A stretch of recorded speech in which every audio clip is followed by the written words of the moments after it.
कई बार लोग मुझसे बोलते हैं कि जो मुझे मिलना चाहिए वो मुझे मिल नहीं रहा है, मेरी किस्मत ही मुझे साथ नहीं दे रही। बड़े भी बोलते हैं कि हम अपने कर्मों का ही काट रहे हैं और उसको ही भुगत रहे हैं। या आप देखेंगे कि कभी-कभी लोग कुछ नहीं कर रहे हैं लेकिन उनको बहुत कुछ मिल रहा है। कुछ लोग अच्छे कर्म करने के बाद भी बहुत संघर्ष कर रहे हैं, उन्हें कुछ नहीं प्राप्त हो रहा, और कुछ लोग बुरे कर्म करते हुए भी बहुत कुछ जीवन में प्राप्त कर रहे हैं। तो ऐसी क्या बात है?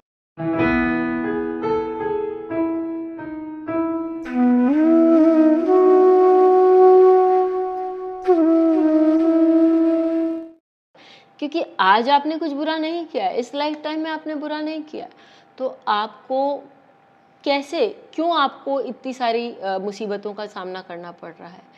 इसका आंसर आपके 12th हाउस में है। आपका 12th हाउस क्या है? आपका 12th हाउस जो है वो आपका पास्ट लाइफ है, और आपके 12th हाउस का एक्सटेंशन D60 में इसके सारे रहस्य मिलते हैं। देखिए, मैं D60 पढ़ती हूँ, मैं D60 पढ़ाती हूँ, और साथ ही मैं एक्सरसाइज करती हूँ जिसको हम कहते हैं PLR, past life regression. Past life regression होता है कि व्यक्ति को धीरे धीरे उसके पास्ट में लेके जाते हैं अंडर सर्टन टेक्निक्स, और फिर व्यक्ति वहाँ जाके अपनी अच्छी बुरी बातों को अच्छे से देख सकता है। एक ही नहीं, बहुत सारे पास्ट लाइफ्स में हो जा सकता है। इनवेरिएबली आप देखेंगे कि लोग जो है वो अपने पास्ट लाइफ से उन भावों में जाते हैं या उन लाइफ टाइम्स में जाते हैं जहां उनको कोई इश्यूज आ रहे हैं। सो D60 हमें क्या बताता है? D60 बहुत आराम से हमें बता देता है कि भाई कौन से इश्यूज हम लाइफ में फेस कर रहे हैं, क्या क्या चीज़ों से हमें जूझना पड़ रहा है, चाहे वो सिचुएशंस हो, चाहे वो रिलेशनशिप्स हो। D60 को हम इस लाइफ से किस तरह से कनेक्ट करें? ऑब्वियसली हमारा D60 तो D1 से ही आया है। D60 जो है वो बता रहा है हम पास्ट में, कोई अपने इमीडिएट पास्ट लाइफ में जब पैदा हुए थे तो हम क्या लेके पैदा हुए थे, और D1 बता रहा है कि हम अपने इस लाइफ टाइम में क्या लेके पैदा हुए। तो इमीडिएट पास्ट लाइफ से इस लाइफ के बीच की जो जर्नी है, जो पैदा होने की, यानी कि आपके पास्ट लाइफ में आपने क्या क्या किया है, उसका रिफ्लेक्शन आपको D1 में मालूम पड़ता है। आप एक डेबिलिटेटेड प्लैनेट के साथ पैदा होते हैं और यहाँ आपको वो प्लैनेट अच्छी सिचुएशन में नज़र आता है। D60 में आपका मानिए गुरु ही डेबिलिटेटेड है, और D1 में आप देख रहे हैं कि गुरु जो है वो स्वग्रही है, या मूल त्रिकोण राशि में है, या अच्छे कोई भाव में है, या फ्रेंडली हाउस में है। इसका ये मतलब होता है कि आपने बहुत संघर्ष किया है उस गुरु के लिए, आपने उस ज्ञानार्जन के लिए बहुत संघर्ष किया है, आपने अपने जो धर्म है, चाहे आप किसी भी धर्म में पैदा हों, उसमें आपने बहुत इनरोड्स किए हैं, आपने बहुत नॉलेज इकट्ठा करी है। और ये भी बता सकता है कि आप ये बच्चों के साथ पास्ट लाइफ टाइम में आपने अच्छा किया है, क्योंकि गुरु जो है वो आपके बच्चों का भी कारक है, आपके गुरुजनों का भी कारक है।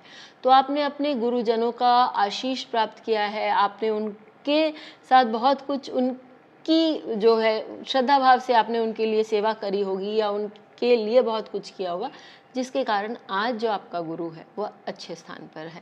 आपने धन के लिए भी संघर्ष किया होगा, क्योंकि डेबिलिटेटेड गुरु है, वो आपको धन के लिए संघर्ष करा सकता है, और आपने किया होगा, जिसके कारण वो गुरु जो है आज एक अच्छे स्थान पर, इस लाइफ टाइम में आपको एक अच्छे स्थान में मिला है। इसी जगह यदि कोई ग्रह डेबिलिटेटेड हो, सॉरी एग्जॉल्टेड हो, और इस लाइफ टाइम में वो डेबिलिटेटेड हो, तो इसका विपरीत कहानी आ रही है। हम शुक्र की ही बात कर लेते हैं। शुक्र एग्जॉल्टेड है आपके D60 में, और D1 में आप देख रहे हैं कि वो डेबिलिटेटेड है। आप अच्छे घर में पैदा हुए होंगे, बहुत सुशील, बहुत ग्रेसफुल फैमिली हुई होगी, या आप में बहुत ग्रेस हुआ होगा, क्योंकि शुक्र जो है, वीनस आपको ग्रेस देता है, वीनस आपको मनी देता है, वीनस आपको बहुत गुड लुक्स देता है। ये सारी चीज़ें वीनस आपको दे रहा है। वीनस आपको योग और भोग दोनों दे रहा है, तो वो आपका चॉइस है। लेकिन यदि इस लाइफ टाइम में वो वीनस डेबिलिटेटेड दिखाई दे रहा है, तो ज़रूर कहीं ना कहीं वो वीनस आपको बता रहा है कि भाई आपने पास्ट लाइफ टाइम में उसके कारकों का अब्यूज़ किया है। यूज़ नहीं, अब्यूज़। चाहे आपने स्त्रियों के साथ कुछ बुरा किया है, क्योंकि अगेन कारक वो है, चाहे आपने धन के साथ बुरा किया है, आपने नॉलेज सही ढंग से नहीं कमाई है, ये सारी चीज़ें आप अपने चार्ट में फिर देख सकते हैं। अब जब हम D1 और D60 करते हैं ना, तो जनरली लोग क्या करते हैं कि समझ जाते हैं लोग, दे एक्सेप्ट द फैक्ट कि हाँ ठीक है, हमने ऐसा किया है, तो अब बताइए कि इस लाइफ टाइम में हमें क्या क्या करना चाहिए।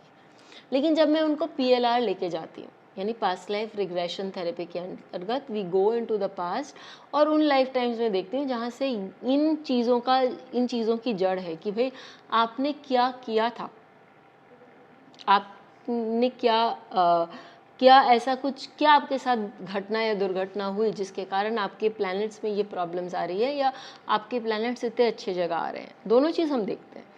तो उस समय we take up responsibility for our action, और this is a life changing moment, क्योंकि जब हम अपने एक्शंस की रिस्पॉन्सिबिलिटी लेने लगते हैं, हम ये समझते हैं कि ये हमारे ही किसी जन्म के कर्म हैं, और हम देख रहे हैं PLR में, तो एब्सोल्युटली जैसे एक पिक्चर चल रही होती है, वो पिक्चर में हम देख रहे होते हैं, तो हम D60 और D1 को रिकंसाइल कर सकते हैं।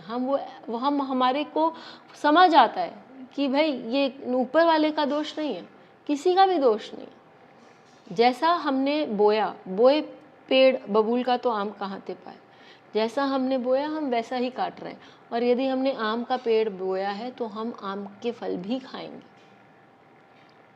D60 और D1 जब हम उसको समझ जाते हैं रिकंसाइल करना, और हम PLR भी कर लेते हैं, तो मैं आपको यही बोलूँगी कि it's a life changing moment for us, क्योंकि हम फिर सजग हो जाते हैं, हम समझने लगते हैं कि हमको किस दिशा में जाना है और कितना मेहनत करना है, ताकि हम इन नेगेटिविटीज़ से उभरें, और जो हमारे साथ हो रहा होता है उसके साथ भी हम एक तरह से बहुत कंटेंट होते हैं, क्योंकि हमें ये लगता है कि चलो ठीक है, कर्म कट रहे हैं, अब हम डेफिनेटली एक अच्छी सिचुएशन में पहुँचेंगे।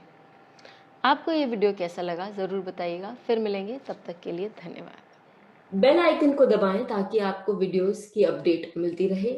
हमारे वीडियोस को लाइक करें, शेयर करें, उन पर कमेंट करें, और हमारे चैनल को सब्सक्राइब करना न भूलें।